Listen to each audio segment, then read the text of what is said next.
So in the first video we talked about how to build up these x values, right? We start off with some reasonable initial guess, which we call x naught, and we find a tangent line to our function, find its x-intercept, call that x1, and repeat the process for x1.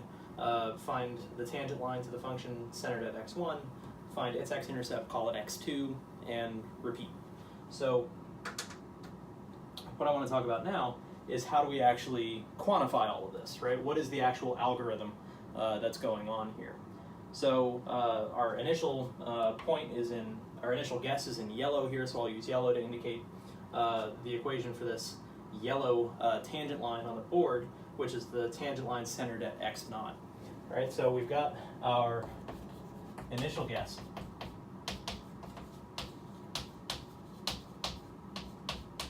Which is x naught, and we want to find the tangent line.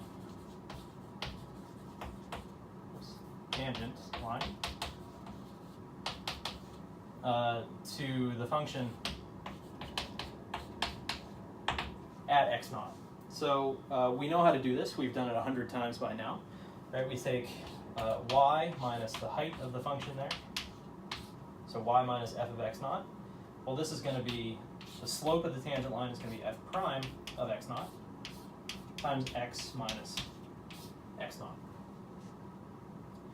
Right, and now this is our tangent line to our function centered at x naught. And what we're trying to do here is figure out this point x1, which is the x-intercept of this yellow line on the board. And so we know how to find x-intercepts. Right? We've done this 100 times as well, probably more, if you think all the way back to algebra and pre-calculus. So we know how to find x-intercepts. Right? What we do is just look and say, okay, this is where y is equal to 0 on this tangent line. So what we're going to do here is to find x1, so let me just indicate that we're doing that in red here. Right? Finding x1. Right, so finding x1, what we're going to do is take y to be 0. Right, so y is gone from this equation. And the x-intercept itself we're going to call x1. Right, so right here, that is the value x1 that we're actually trying to find. So we've got this equation. X naught is a given. We made the initial guess x naught, or it was given to us. Either way, we know what x naught is. In practice, we'll have some formula for f, so we can figure out f of x naught. It'll just be some number.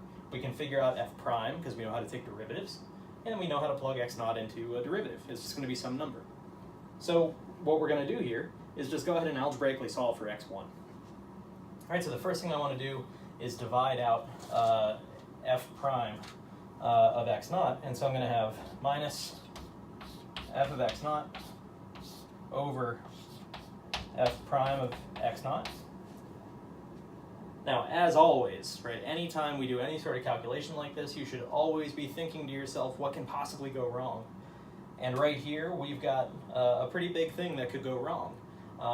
And in our picture, right, if you figure out what could go wrong here, translate it back to the original picture and ask yourself what that would have looked like. All right, so that's a little exercise for you to try. Think about what could go wrong just by making this simple act of dividing by something. And then translate it back to a graphical interpretation and draw sort of an example of what that our initial guess x naught would have been in this picture that would have led to a problem in this computation. Okay, so try that as an exercise. In the meantime, let's keep solving. Right, on the right-hand side, we still have x1 minus x naught. And x naught or x1 rather is the thing that we're trying to solve for, so we just need to add x naught over to the other side. All right, so what this turns into is x naught minus this quotient f of x naught divided by f prime of x naught. That is our value x1. All right, so this is how we calculate this value, which on the board right here is given in red. That's x1. Now, again, in practice, you'd have values here. You'd know what x naught is.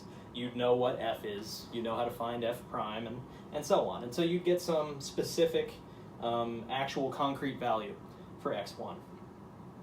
Now, the idea behind the algorithm here is that, sure, x1 could be a better guess than, or a better approximation to the root than we originally had, but you can see on the board here, there's still a good amount of distance between x1 and the root.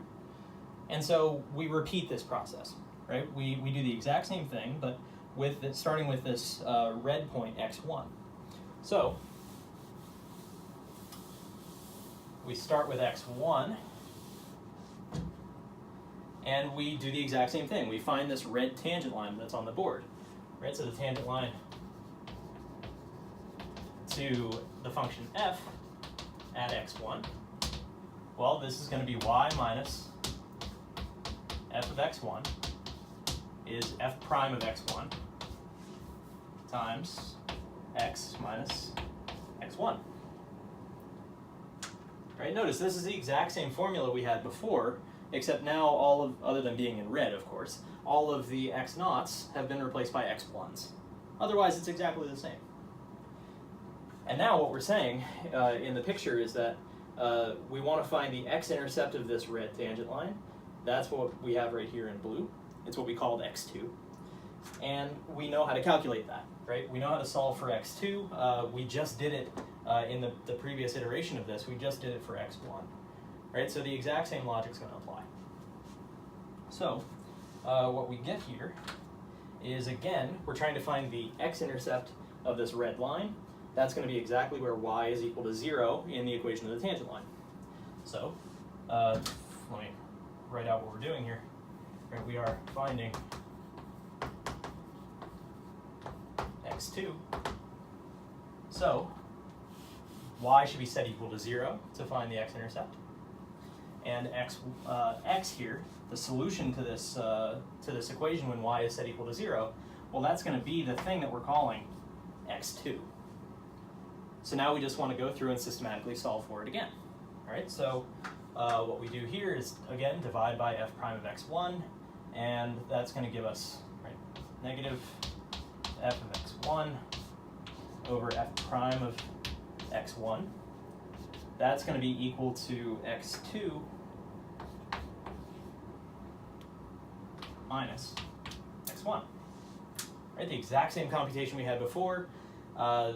The only thing that's different is, other than the colors, is the fact that x naught is now x1 and x1 is now x2. But it's identical otherwise. Right, and now all we have to do to solve for this, to solve for x2, is just go ahead and add x1 to the other side. And so here we have x1 minus this quotient, just like we had here, right? It's the exact same analogous quotient. F of x1 divided by f prime of x1. And again, we divided by something in this computation, so you should be thinking about what could have gone wrong here. And again, you should be thinking about how you could construct a picture where whatever is going wrong, instead of going wrong with x naught like it should have in the exercise that I just mentioned a couple minutes ago, instead of going wrong with the initial guess, well, try to think of a way that this could go wrong with instead your first guess, or your first approximation, I should say, right? So you make your initial guess, everything goes great there. You calculate this first approximation, x1, and now all of a sudden, whatever's going to go wrong in this equation goes wrong, right? So try to think of a graphical way that could look, right? Try to think of a graphical interpretation of this equation with x1s and x2, something going terribly wrong here. All right. Now, the whole principle here that I left off with last time is that we want to just keep doing this, right? Keep iterating this ad infinitum, right? To infinity. Although some people might say it's ad nauseum. But either way, you keep iterating this over and over and over. And in theory, you should be getting closer and closer and closer to the actual root of this function. So, one thing to notice here is that in our two approximations here, right, this was using our initial guess to figure out our first approximation x1, and then this here was using our first approximation x1 to then find our second approximation x2. And if you notice, these equations, again, other than the colors, they're exactly the same except for the indices, right? The index is the only thing that's really changing. So what's happening here is that the theme is the same with both. You can use the previous x value to figure out the next one, right? That's the idea. Or you can use the current x value if you want to think of it that way, right? You start with your initial guess x naught, and you use that to figure out the next one. Here, you use the current approximate, which would be x1, to then figure out x2, and so on. And so you don't actually need to go ahead and calculate the full equation of the tangent line every single time. What you need to do instead is recognize the pattern here, and just observe that for any n,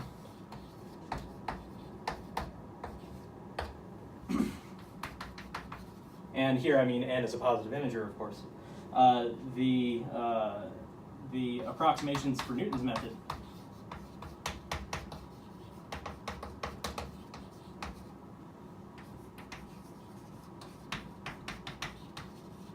are going to be given by, well, we just need to translate this from being for specific indices like 1 and 0 and 2 and 1 to just being in general, right, for a general index. And so what we're going to say here is that